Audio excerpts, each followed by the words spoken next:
Okay. Time to get started, guys.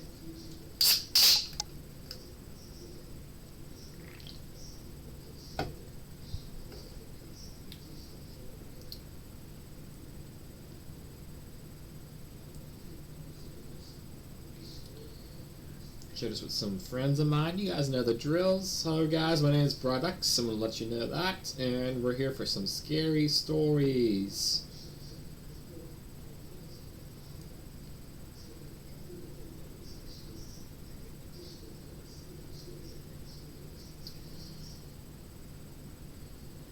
Go in here. It shares on that.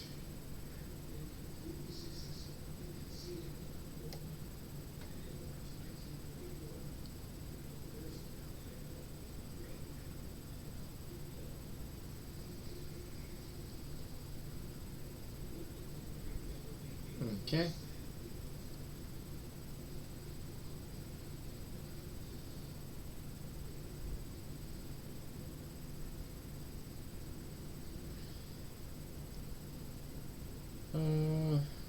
Pop this over here, get rid of that, pop that over here. This is the chat for the Discord on here, so we don't have to look at that. Anyway, guys, welcome to pretty much scary story time. I'm going to try to do reaction. The reason why we're doing a reaction video is because I've seen a lot of people do reaction videos, and I really want to try myself with one. So I want to bring you guys to my adventure of this little live stream. It's not going to be long, 20 minutes at most, maybe half hour, if we're going to exceed that, in case we do. And I got 3 people that I got in my description below. Make sure you check them out, or YouTube channels. That's Llama Arts, which we're looking at right now. Probably next time we do this, or probably we'll end up doing Chills. I'll put Chills up down in the description as well. And Corpse Husband, but we're going to check him out as well for scary stories. And I figured since we're not playing any scary stories, or games, not stories, but games, yet, I figured it's probably good to incorporate some kind of scariness, but why not include stories? And I usually don't get home until late anyway, and it's thundering, it's misty and foggy outside, so I might as well go ahead and try it. So make sure I'm getting full, obviously, credit for all these channels, and a shout out for them. So let's get to this, and go for a little play all kind of thing here, and check Tim's things out. Ooh, disturbing true Snapchat stories. This is a short but terrifying story of something that happened when I was Snapchatting a friend. I'm pretty young, I'm only 13, still in middle school. A girl I really liked had just recently started snapping me selfie pictures, and we started messaging each other. And of course, before we get further in, sorry to interrupt, be involved, but this is also like horror stories that Llama Arts takes and animates, from what I've heard. So that's pretty awesome. So that's why we're checking out his channel, or her channel, whichever way it goes. Okay. For a few nights. One night when I was watching TV, she sent me a snap of herself laying in her bed without a caption. I sent a message saying, "What's up?" She sent another identical picture, this time with a caption saying, "Not much, you?" She set the timer to 10 seconds, so it gave me plenty of time to analyze the picture, including her bedroom in the background, and the dark outline of a person standing by her window. I quickly sent a response message, saying, "Is that your brother by the window?" She sent another identical snap, this time captioned, "What do you mean?" In this picture, the figure at the window was closer, and I could see a hand pressed up against the glass. I closed the snap before the timer even ran out so I could tell her quicker. I said, "There's somebody at your window, turn around." She opened my snap almost immediately, and then I didn't hear from her again on the app. I grew more and more worried as the minutes passed. I texted her a few times to no avail. I tried calling her a few times to no avail as well. I didn't know her house phone number, otherwise I would have called her parents. It wasn't until midnight when I was already laying in bed that she finally texted me back. She explained the whole situation.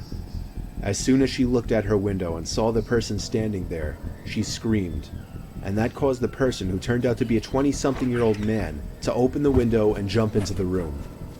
From there, she ran to her parents' room and woke her dad, who went to her room to find nothing but an open window. It wasn't exactly a personal story of mine, but it freaks me out nonetheless, knowing that the only thing that saved my friend from whatever could have happened was the fact that I was able to see the window through her selfies, unbeknownst to the creeper at her window. Wow.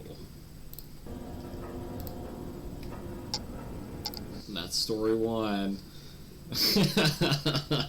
I don't know what to really think of that. That's like I don't know. Typically, it'd be hard to analyze a photo because typically you're pretty much not going to really be looking too much. You're just going to be looking for like, oh, okay, and then just moving on. You're not really going to analyze it. But that's pretty crazy that this guy actually took the time to analyze the photo. Like, that's pretty crazy.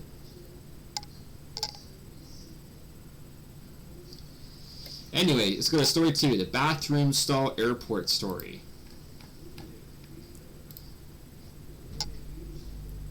Ooh, bathroom stall, Dragon. Welcome to the channel, Dragon. It's gonna be spooky for you. So this happened a few months ago. I'm 26. I was at JFK Airport in New York with 5 friends. All of us were about to fly down to Florida to spend the week in a beach house. We had a few more minutes to kill in the airport before we would board our flight, and I really had to go to the bathroom all of a sudden. I was baffled to see a line out the door for the bathroom. I noticed a janitor walking by, so I asked her if there was another bathroom nearby that wouldn't be so crowded. She laughed and told me she shouldn't really be telling people, but there was another bathroom past the door she was pointing at, down a narrow flight of stairs and to the left. I thanked her because she was extremely nice, and followed the direction she gave me. Sure enough, behind that door that no one would think to open was a small stairway that led down to a really poorly lit, skinny hallway. It was so narrow that if 2 people were to pass by each other, one person would have to stand against the wall to make room. I found the bathroom right away. The door was extremely heavy and hard to push. Also, the lights were on inside of the bathroom, and it was filthy in there. It was evident that nobody ever really came in there to clean. Now, this is a little embarrassing to mention, but when I go to the bathroom in public places, I always try to make sure nobody else is around to possibly hear me going. So after checking the stall to see that it was unoccupied, I went back into the hallway for a second to take a look down both directions.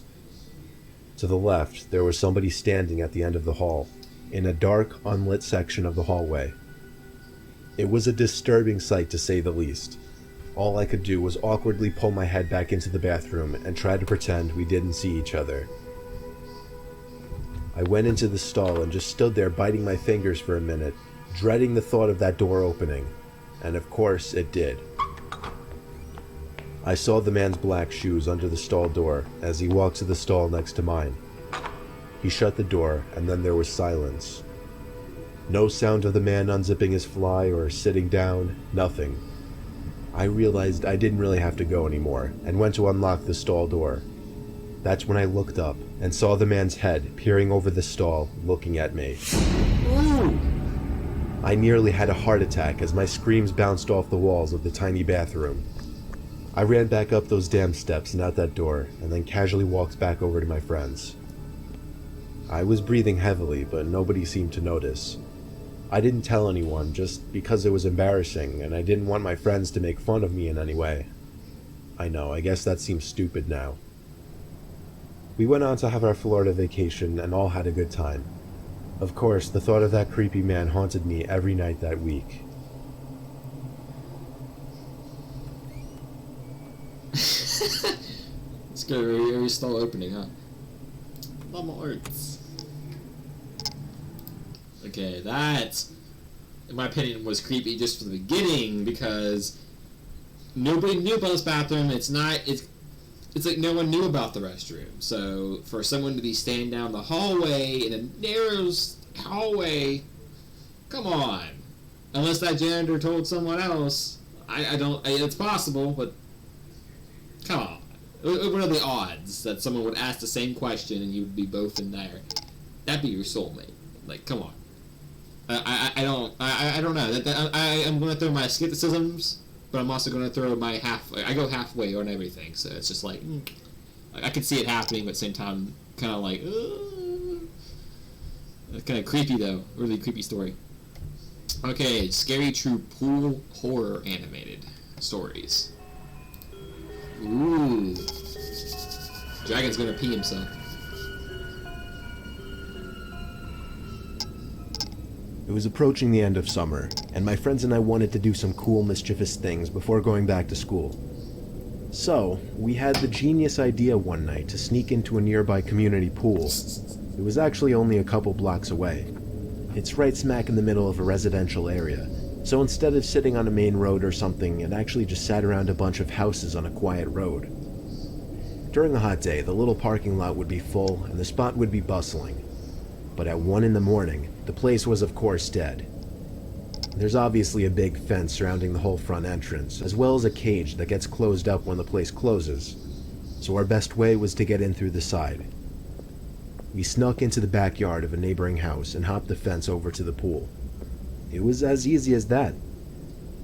The 4 of us took off our shirts and jumped into the pool, which in retrospect wasn't smart, since any of the neighbors could have heard the splashes and just called the police. But we were dumb high schoolers. It was very, very dark within that whole enclosing. This pool had no lights, which is why it closed at sunset. James, Courtney, and Alyssa were on the other side of the pool, as I was just kind of doing my own thing at first, swimming around and getting my face wet.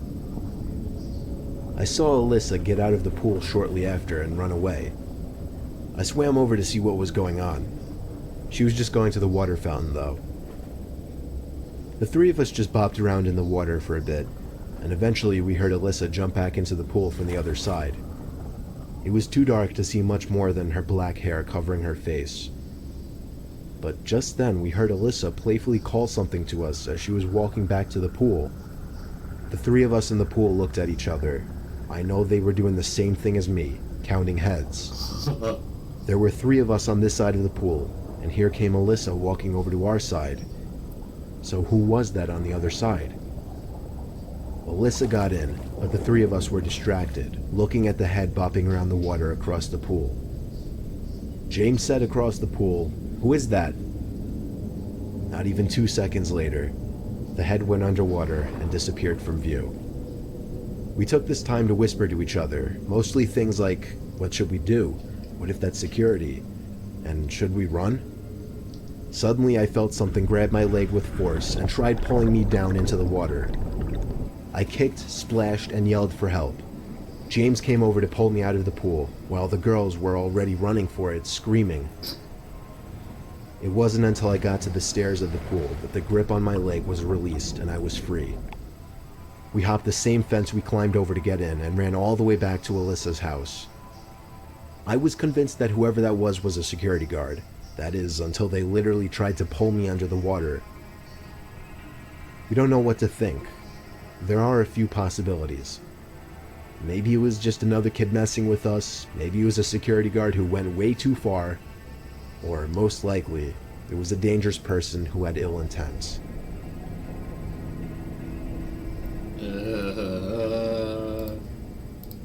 That's the pool one. Retrospect. That's scary.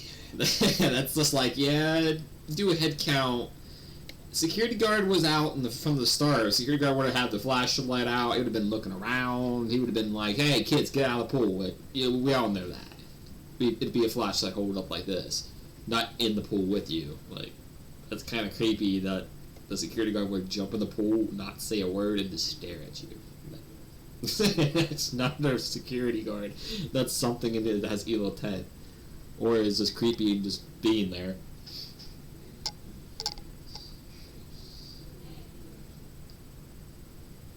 Oh, haha, dragon, haha. The School Lockdown Stories 2. I don't like that. It's like a searchlight. It's like this, like a searchlight for lockdown. I'm 22 years old, fresh out of college, and I recently got a job at my old high school as a sort of computer intern in the school basement. The basement of the school is very messy and disorganized, but there is a small 3-person office that's actually very nice down there.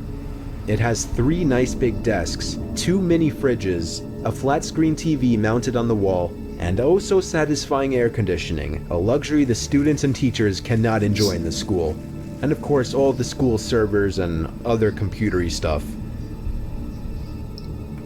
I got the job because 3 of my old computer teachers flat out adored me. I could actually consider them as real friends, not just teacher figures, so they all helped tremendously in landing me this job. It's been great, until something that happened a few weeks ago. My 2 co-workers that shared the office with me, Dave and Gary, weren't in the office at the time. They were upstairs working on papers or whatever. I was eating my sandwich during my lunch break when I got a phone call from one of the women in the front office telling me the school was on lockdown and that somebody, possibly armed, had entered the school. There wasn't much that I could do other than turn off the lights because, surprisingly, as nice as this little office was, it didn't have an actual door to it, just a big opening, and the door to the whole basement didn't even have a working lock. Pause there. Five Nights at Freddy's. I know that experience. For my own safety, I did turn off all the lights in the office and my computer screen. I kept my phone on the desk, texting both Gary and Dave, but they wouldn't respond. I sat down there in the dark, playing games on my phone for like 20 minutes, waiting for the call from up front to tell me to resume working. I had no idea what was happening. I couldn't hear what was going on upstairs from down here, but I was not allowed to make any calls until I was informed that the lockdown was over. Then, the noisy basement door opened. As the creaking echoed across the basement and into my office, I sat up from my seat, wondering if I should call out Gary or Dave. I was eager to get some info from them. Someone then came running down the stairs, and their footsteps were approaching my office. I pushed away my chair and crawled under my desk. Somebody entered the office, but did not turn on the lights. There was just silence. I can't even describe the fear I was experiencing. I felt like if I made one sudden noise, I'd be a dead man. Suddenly, my phone dinged as I got a text message. I felt my entire world shrivel up and die at that one moment as I clenched my teeth. During that moment, that's me under that desk, and it's Dragon texting me, and then getting me caught. And fear. Footsteps suddenly moved closer to me until I finally dove out from under the desk in capitulation, begging whoever it was not to kill me. And just then, someone grabbed my arm and pulled me up. It was some guy in a red plaid button-up, jeans, and a reddish-black cap. He told me, "It's okay, I'm just down here hiding with you." "What's going on up there?" I whispered to him. He kind of ignored my question and asked me if there's an exit down here. I told him, "Yeah, around that way." Before he could do anything else, I asked him, "Who are you?" There was a brief moment of silence before he started explaining he was coming in to pick up his son when a teacher told him to hide. After his explanation, I checked my phone and saw the text I received was from Dave. It said, "Dude, this is fucking crazy. Some guy with a gun shot Mr. Buckley. He's wearing a red shirt and a hat. Whatever you do, don't come upstairs." I was about to reread that text out loud to the man until I realized. I looked up and felt my stomach sink. The man seemed to catch on to my suspicious stare. Panicking, all I could think to do was to run for the upstairs. A gunshot echoed through the basement, and I could hear the bullet ricochet off something metal in the darkness. But thank God the bullet missed me, and I made it upstairs. Fortunately, police were waiting at all exits, including the basement exit, and caught the man the second he opened the door. More good news, our teacher Mr. Buckley survived the gunshot.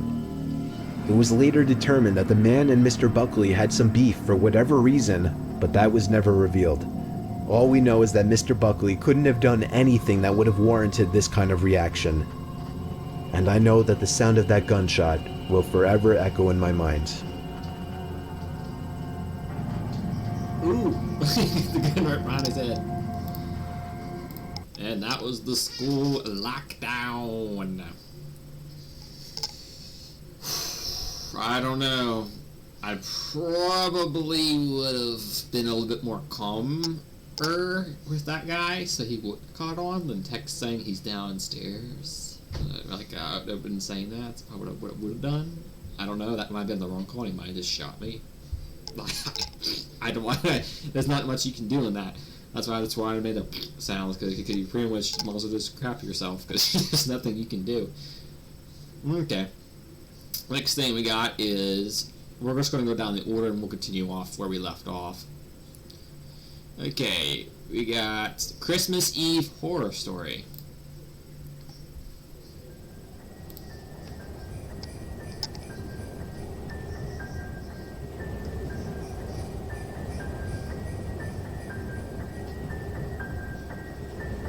Christmas with Dragon, Christmas with Ken, Christmas with Erica, and Christmas with Ted. Last year on Christmas Eve, I was working late. I'm 23. I work in New York City and commute home every day on the train. Since I'm one of the younger ones in the office, I got stuck with one of the worst shifts, so I wasn't able to get home until 5 o'clock. My family had already left a whole hour earlier to go to my cousin's house, so I had to drive alone. After having a quick snack before the half-hour drive, I got back in my car and put my cousin's address into my phone. Halfway through the drive, it started snowing. I got to my cousin's house around 6 o'clock. It was snowing heavily by this point, and I just made it in time to catch everyone starting dinner. I brought all of my gifts inside and cheerfully said hey to everyone. I stayed until around 11 o'clock. The rest of my family left a little sooner. I stayed an extra half hour or so just to hang out before leaving myself. By the time I was leaving, the ground had accumulated at least 2 feet of snow, and it wasn't even done snowing. The drive home was nightmarish. The roads were hardly even plowed, and I had to drive under 20 miles per hour on most roads. The roads were completely dead at this point though, most likely because everyone was smart enough to go home before the snow accumulated.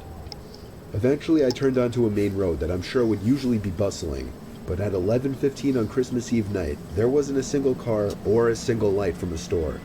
It was a ghost town. But then I did notice the flashing taillights of one car. It was parked on the side of the road, and the smoke seeping out from its exhaust with the taillights giving it a red tint. As I got closer, I realized there was somebody next to the car waving their hand in the air. I assumed something was wrong and they needed help. So, me being the good Samaritan I am, I pulled up behind the car. When I opened my door, the guy approached me immediately, barely even giving me time to step out. He was an average-sized man, probably 5'10", 180 pounds. He spoke in a very demanding voice, asking me if I know anything about fixing an engine. I told him I didn't know much about cars. The guy responded very quickly to everything I said. He told me it's fine. He went inside of his car for a second, popped open his trunk, came back out and told me to just wait by the trunk for a second. I had no idea what he wanted me to do. I was really confused.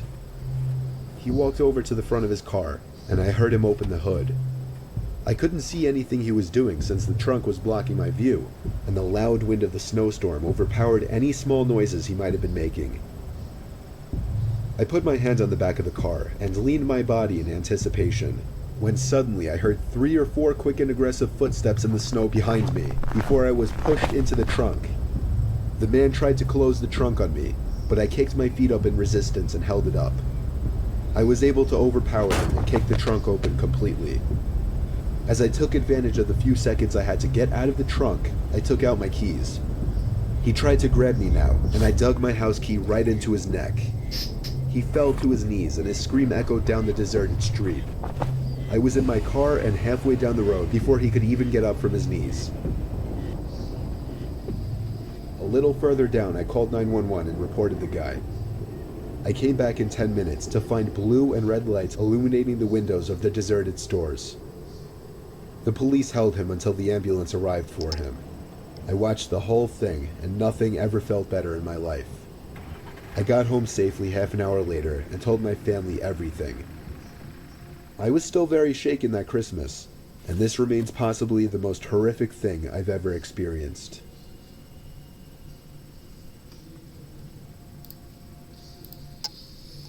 He's a lucky boy. That's all I have to say. And the guy was going to tell him in the first place for doing that, because obviously the feet are stronger than the hands.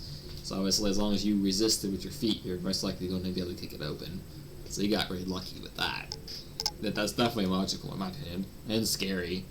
And even though it's hard to say this, don't be a good Samaritan. I'm just saying, unless you know 100% that you know this person. Probably not a smart idea. Probably not. Let's see.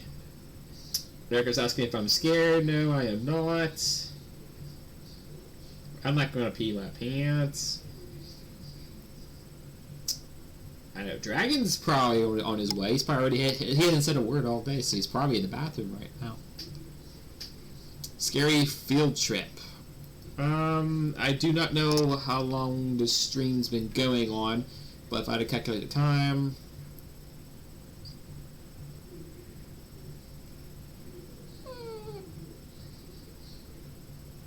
I would say this should be the last one. But since this one here is only like 2 minutes, we'll probably include that one, and that's probably about it. So we're gonna include these last two, and then that'll be it for the video, guys. Just 20 to 30 minute video at your time. Just give you some short ones. Oh, there's Dragon. Back in high school, I took a mysteries and mythology type class, or something like that. I don't remember the name of the class. It basically just had to do with real life mysteries and creepy shit. I was into that kind of stuff. I was taking the class with a good friend, who I'll call Ben for this story. The teacher of the class took us on a field trip to a nearby abandoned village with an unknown past. The village was built in the early 1900s, but seems as though it had been quickly abandoned shortly after it was built. The bus ride there was about 20 minutes. All of us were glued to the bus windows as we pulled up some sketchy-looking, decrepit road cutting through dense forest. The road eventually led to a clearing. We were there. We stepped out onto the road, which had grass growing through the cracks. The grass surrounding was almost knee-high. Then there were the buildings. The tall, archaic brick buildings with the boarded-up windows all gave off such chilling vibes. The teacher lined all 20 of us up, counted heads, and then began leading the way. The point of this little field trip was to use the so-called skills we learned in class to see if we could put anything together about why the village may have been abandoned so long ago. Some of the buildings had holes in the walls to serve as entryways. There were even holes in the ground next to some of the buildings, seemingly dug to get into the basements of some of the buildings, which seemed creepy. There was one building, though. It stood taller than any of the others. It just intrigued me the most. While the teacher was leading the group towards the village church, Ben and I decided to sneak off on our own to look for anything interesting. When we walked off in the direction of the tallest building, we saw a hole in the ground. It was dug by the back door of the building, which had been sealed off. In the hole was a ladder, which led down to the concrete floor below. We both looked at each other and knew we had to do it. Ben climbed down first, then me. Luckily, this was just around the time Apple started putting flashlights on their phones, so we had a source of light. It was creepy down there. There were a couple of beer bottles, one graffiti tag on the wall, and dusty wooden planks everywhere. There was a wooden stairway which led up to complete darkness, since all windows and doors had been sealed shut from above. We had already gone as far as to enter the building, so we figured we'd go up the stairs too. I went first, and with each step, the creakiness of the 100-year-old wood made me feel as if I was going to fall through each and every step. Ben followed suit. This floor of the building was very tight. It seemed like there were many openings going off into different, smaller rooms. It was so dark in there, you would never even guess it was daytime. Ben and I were honestly starting to get creeped out in there, and agreed to go back outside. But just then, there was a noise in one of the tiny rooms, like a big rock hitting the concrete floor. A normal instinct would be to run, but Ben and I froze, locked eyes for a moment, then both tiptoed over to the opening of the room. We shined the lights into the room and ran. We ran back down the stairs and then up the rusty ladder back outside. We caught up to the group out of breath. We didn't say anything though to avoid getting in trouble. One of our classmates asked us what was wrong. We told him we snuck into one of the buildings, and in one of the rooms, when we shined the light into it, we saw 3 guys standing maybe 10 feet away from the doorway, facing Ben and I in a weird formation, as if they were waiting for us. As we continued following the group, we paid extra attention to the tall building we entered from the distance. And before leaving, we saw a person's face at one of the higher level windows that had not been boarded up. We never told the teacher in fear of getting in trouble. We didn't know what to think. Were those just homeless people living in there? Were they gang members in hiding? Ben freaks me out with his theory. He says they were ghosts of the people who once lived in the town. Still, the way the 3 guys were just hauntingly standing there so calmly, staring at us the moment we peeked our heads through that doorway, I still can't get that image out of my head. I may go back to that village one day, just to prove Ben's idea wrong.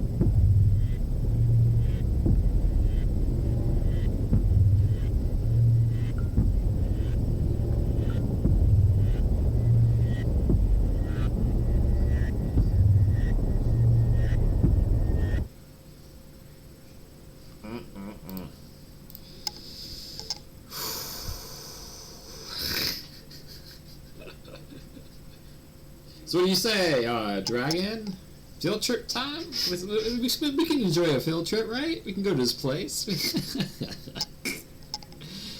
I got no comments on that. I mean, it's possible. It's possible. Now, Scary Vacation Story 2. So, animated, and we're going to see how that one goes. Then, if we ever resume again, we will continue on with a different channel, of course, which is the, Chills next, and then following the next episode of that will be Corpse Husband. And then once those 2 are done, we'll cycle back to here, and then we'll go back to the apparently disturbing Snapchat stories, which will be the 8th one in line. So let's continue.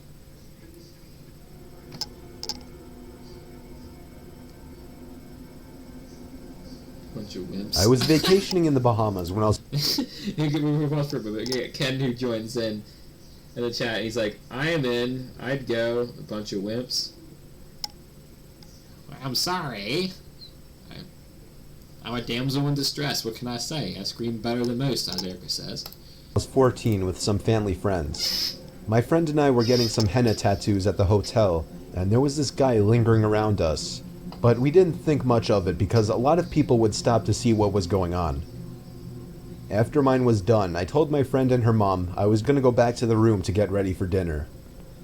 There were 2 ways to the other side of the hotel, either inside through a bunch of small stores or outside along the pool.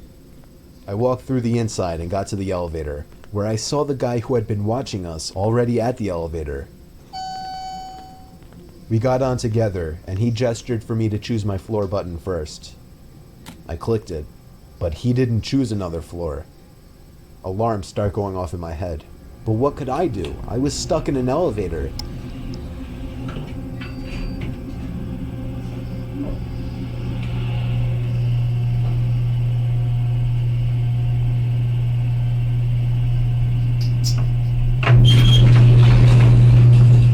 The elevator stopped on my floor, and I started walking to my room. In this hotel, most of the rooms faced the ocean, so to the right in this hallway were just windows. I was in the very last room on that floor, and I could see the guy following me about 10 feet behind. About 2 doors from my room, he ran up and grabbed me. I kicked and screamed, and he dropped onto the floor. I ran to the room and locked myself in. After talking with security and giving a description, they found the guy and found out that he had actually been following multiple younger women in the building.